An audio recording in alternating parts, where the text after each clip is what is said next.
নবী করিম সাল্লাল্লাহু আলাইহি ওয়াসাল্লাম তিনি কি করেছেন? তিনি পৃথিবীর মানুষকে মুক্তি দিয়ে গেছেন।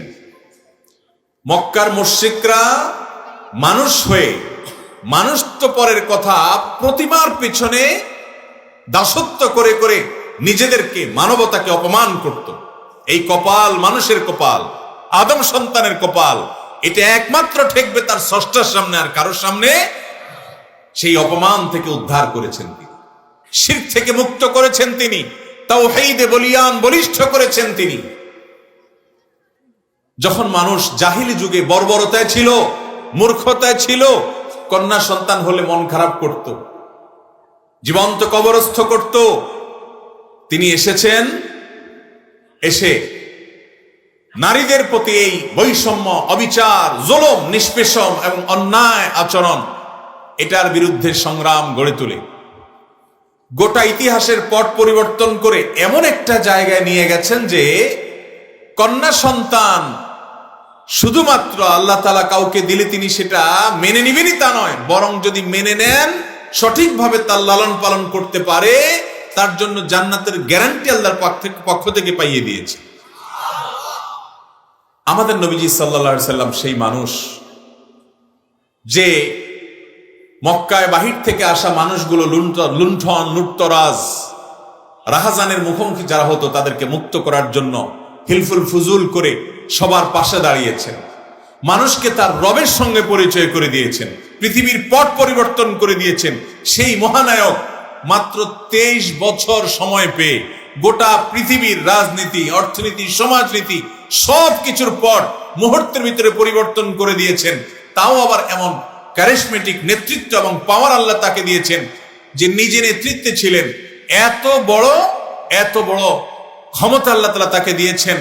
মদিনা থেকে নিয়ে সুদূর সিরিয়া পর্যন্ত, মক্কা থেকে নিয়ে তাইফ পর্যন্ত, আশেপাশে বিভিন্ন অঞ্চলে শত শত সহস্র কিলোমিটার পথ এলাকার রাজত্ব যিনি করছেন, তিনি তার নিজের বিছানাটা পর্যন্ত আরামের কখনো রাখেন নাই। যখন বিছানা থেকে উঠতেন, পিঠে দাগ লেগে যেত, চাটাইয়ের দাগ, মানুষের মুখে হাসি ফোটাতেন, নিজে কষ্ট করতেন।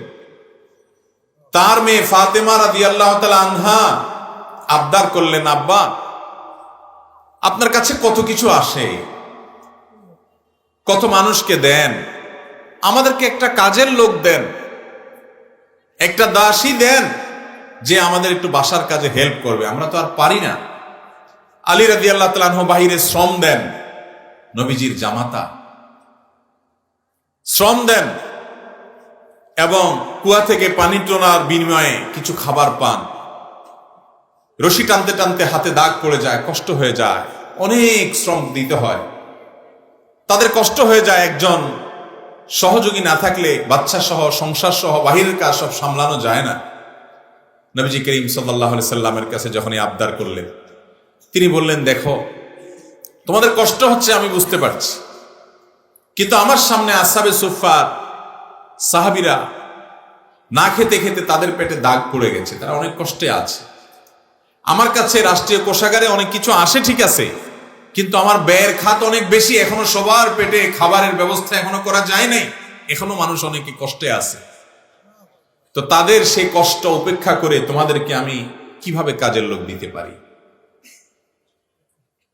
লোকজনের কথা চিন্তা করে নিজের পরিবারের প্রয়োজনটাকে পেছনে ফেলে রেখেছেন। এর নাম হলো মুহাম্মদুর রাসূলুল্লাহ সাল্লাল্লাহু আলাইহি ওয়াসাল্লাম। আমরা হুজুররাও তো অনেক কথা বলি, নিজেরাও সেটার উপর সবসময় আমল করতে। আমার নবী করিম সাল্লাল্লাহু আলাইহি সাল্লাম তিনি এত সাদা সিধা জীবন যাপন করতেন, এত ক্ষমতা, এত পাওয়ার, কিন্তু তার বাসায় বেশিরভাগ সময় খেজুর আর পানি ছাড়া আর কোনো খাবার পাওয়া যেত। ও মুসলমানের সন্তান, আপনি তার উম্মত, আপনি তার অনুসারী, শত শত রাত যদি বসে তার সামান্য 23 বছর নবুয়ত পরবর্তী জীবন বা তার পূর্ববর্তী জীবন নিয়ে আলোকপাত করা হয়, গোটা পৃথিবীর সমস্ত মহামানবদেরকে যদি একটা পাল্লায় উঠান, সবার সাথে যদি তার কম্পেয়ার করার চেষ্টা করেন, তো তার যে ব্যক্তিত্ব, তার যে গুণাবলী, তার যে চরিত্র মাধুর্য, সেটা নিয়ে আলোচনা করে আমরা শেষ করতে পারবো না। আপনি তার সন্তান, অনেক ভালোবাসা আপনার বুকে, তাই না? অনেক আবেগ, অনেক ভক্তি, এটা দেওয়ার জায়গা পাচ্ছেন না। আপনি মুহাম্মদ সাল্লাল্লাহু আলাইহি সাল্লামকে জানার চেষ্টা করেন, তাকে পড়ার চেষ্টা করেন, সিরাতের একটা বই কিনেন, এ টু জেড পড়ার চেষ্টা করেন। আমি শপথ করে বলতে পারি আপনার ভালোবাসা রাখার জায়গা পাবেন। মুসলমানের সন্তান বাঘের বাচ্চা শিয়ালের পিছনে দৌড়ে বেড়াচ্ছে। আরে ভাই, ফুটবল, ক্রিকেট, অন্য আরো শত সহস্র কাজে নৈপুণ্য করে অনেক কিছু ঘটায় ফেলছে, তাতে মানব জাতির কি কল্যাণ হয়েছে? কোন কল্যাণ হয়েছে? সে নৈপুণ্য করে সে লক্ষ লক্ষ কোটি কোটি টাকার মালিক হয়েছে, তার একটা সামাজিক অবস্থান হয়েছে। এর দ্বারায় মানবতার কল্যাণ যদি ধরেন আপনি, তো মানবতার কল্যাণের কোনো কিছু এখানে। তারপরেও সে কি করছে তার ব্যাপার, কিন্তু আপনি মুসলমান, আপনি যদি আপনার আবেগ, ভক্তি, ভালোবাসা সবকিছু উজাড় করে দিতে চান, কারোর ভালোবাসা যদি আপনি পাগলামি করতে চান, তো কোরআন এবং হাদিস পাঠ করে আমার ক্ষুদ্র যে ধারণা হয়েছে, যে নলেজ হয়েছে, তার আলোকে বলতে চাই, মুহাম্মদ সাল্লাল্লাহু আলাইহি সাল্লাম ছাড়া আর এমন কোনো মানুষ পৃথিবীতে নাই যার জন্য আপনি সর্বোচ্চ উজাড় করে দিয়ে ভালোবাসতে পারেন। লা মুঝকো দেখা উনকি তরহ আগার কোই হ্যায়। ভাইরা আমার, আমরা তো আবু বকরের সন্তান, আমরা তো ওমরের সন্তান, তাদের অনুসারী, তারা আমাদের পূর্বসূরি, আমরা তাদের উত্তরসূরি। আজ মুসলমানের সেই উদ্যম, সে উচ্ছ্বাস, সে ভালোবাসা, সে পাগলামো, সে মাতলামো, সে আজকে নিবেদন করছে কোথাকার কোন খেলোয়াড়ের জন্য, কোথাকার কোন ফুটবলারের জন্য, কোথাকার কোন ক্রিকেটারের জন্য, কোথাকার কোন নর্তকের জন্য, কোথাকার কোন গায়কের জন্য, যাদের দুনিয়াবী বিষয়ে যদি দেখেন, দ্বীনি বিষয়ে যদি আপনি বাদও রাখেন, মানবতার কল্যাণে, মানব জাতির কল্যাণে তাদের চুল পরিমাণ কোন অবদান উল্লেখ করার মতো, তাদের যে অর্জন সেটা তাদের ব্যক্তিগত অর্জন, আমরা তাদের পেছনে ঘুরে বেড়াচ্ছি, তাদের ভালোবাসায় আমরা ফ্ল্যাগ তৈরি করছি, তাদের ভালোবাসায় আমরা জার্সি পড়ছি, তাদের ভালোবাসায় ঘন্টায় ঘন্টা ব্যয় করছি, তাদের ভালোবাসায় আমরা নানামুখী অপকর্ম, এমনকি হালাল বা মুবাহ কিংবা সীমালঙ্ঘন যেটাই হোক, বহুবিধ কর্মকাণ্ড আমরা করছি। আমাদের সমাজে আছে না নাই? ভাইরা আমার, ভালোবাসা এবং আবেগের এই অপচয়, এই অপব্যবহার, এই যথেচ্ছা ব্যবহার, এটা সে করতে পারে যার রবের সঙ্গে পরিচয় নেই, যে মালিককে চিনে নাই, যে আরশে আজিমের মালিকের যে গোলাম, এই পরিচয় যার জানা নাই, সে দিশেহারা, সে, তার কোনো অভিভাবক নাই। যালিকা বিআন্নাল্লাহা মাওলাল্লাযীনা আমানু ওয়া আন্নাল কাফিরিনা লা মাওলা লাহুম। কাফিরদের কোনো অভিভাবক নেই, সে যা খুশি তা করে, যেখানে সেখানে দৌড়ায়। আপনি তো মুসলমান, আপনি সেখানে যেখানে দৌড়াতে পারেন না। নবী করিম সাল্লাল্লাহু আলাইহি সাল্লাম বলেছেন, লা ইউমিনু আহাদুকুম, তোমাদের একজনও ঈমানদার হতে পারবে না, একজনও মুমিন হতে পারবে না, হাত্তা আকুনা আহাব্বা ইলাইহি, যতক্ষণ পর্যন্ত নবীজি বলছেন আমি তার কাছে প্রিয় না হব, মিন ওয়ালাদিহি, তার সন্তান থেকে, ওয়া ওয়ালিদিহি, তার বাবা মা থেকে, ওয়ান নাসি আজমাইন, সকল মানুষ থেকে, পৃথিবীর সকল মানুষের চাইতে যে মুহাম্মদ সাল্লাল্লাহু আলাইহি সাল্লামকে সবচেয়ে বেশি ভালো না বাসতে পারবে, সে কখনো ঈমানদার হতে পারবে না। অথচ আমাদের ভালোবাসা আজ তার জন্য যদি আমরা দাবি করি, তো নবী করিম সাল্লাল্লাহু আলাইহি সাল্লামের একটা নির্দেশ মানার জন্য আজ, ভাইরা আমার, ভালোবাসা কাকে দিবেন? ইনশাআল্লাহ। আর আল্লাহকে কেন্দ্র করে ভালোবাসবেন। আমার মাকে আমি ভালোবাসি, এটা প্রাকৃতিক, এর পাশাপাশি আমার আল্লাহ নির্দেশ করেছেন তাই ভালোবাসি। আমি আমার বাবাকে ভালোবাসি, এটা প্রাকৃতিক, আল্লাহ সৃষ্টি করেছেন এরকম, তার প্রতি সহজাত ভালোবাসা হয়, মানুষ কেন অন্যান্য পশুরও হয়।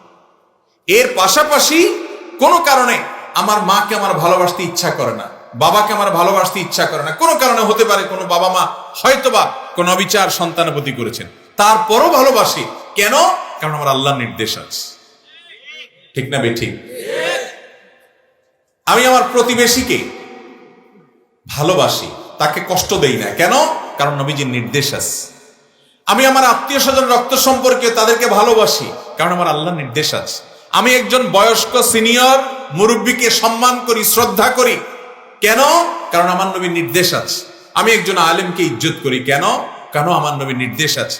আমি আমার সমাজে তাদেরকে ভালোবাসা দেই, ছোট যারা তাদেরকে স্নেহ করি, কারণ আমার নবীর নির্দেশ আছে। একজন ভিন্ন ধর্মের অনুসারী, তার প্রতি আমি আন্তরিকতা দেখাই, তার প্রতিও কল্যাণকামিতা দেখাই, তার কোনো ক্ষতি করি না, পারলে উপকার করি, কারণ কোরআন হাদিস আমাকে নির্দেশ করেছে। আল্লাহর নির্দেশে, নবীজির নির্দেশে, তার ভালোবাসায় সকল কাজ আমার পরিচালিত হবে। এর নাম মুসলমান। এর নাম কি ভাই? আজ মুসলমানের সন্তান আমরা আমাদের সেই ভালোবাসাটা অপাত্রে, অজাগায় ব্যয় করছি। কোথাকার কোন দল পছন্দের দল হেরে গেছে তো মন খারাপ। এই ভালোবাসা কি আল্লাহর জন্য? এই ভালোবাসার বিনিময় আল্লাহর কাছে কিয়ামতের ময়দানে সওয়াব তো পরের কথা, গুনাহের ভাগীদার হওয়ার সম্ভাবনা আছে।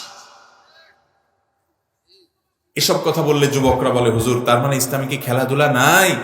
ইসলাম কি এতই শুকনো, শুধু ওয়াজ শোনো, ওয়াজ কোরআন নামাজ কালাম পড়ো? না ভাই, ইসলাম এত শুষ্ক শুকনো নয়। অবশ্যই বিনোদন করবেন, অবশ্যই খেলাধুলা করবেন। আপনি নিজে সতর ঢেকে ফুটবল খেলেন, আপনার হাঁটুর নিচে কাপড় থাকবে, সতর উন্মুক্ত করবেন না, সেখানে জুয়া থাকবে না, নিজেদের মধ্যে কোনো আর্থিক হার জিতের ভিত্তিতে লেনদেন করবেন না, শুধুমাত্র ব্যায়ামের উদ্দেশ্যে, শারীরিক কসরতের উদ্দেশ্যে, মানসিক প্রশান্তি এবং রিফ্রেশমেন্টের উদ্দেশ্যে নিজেরা টিম করে খেলাধুলা করেন। হারাম হবে না, কোনো আলেম হারাম বলবে না।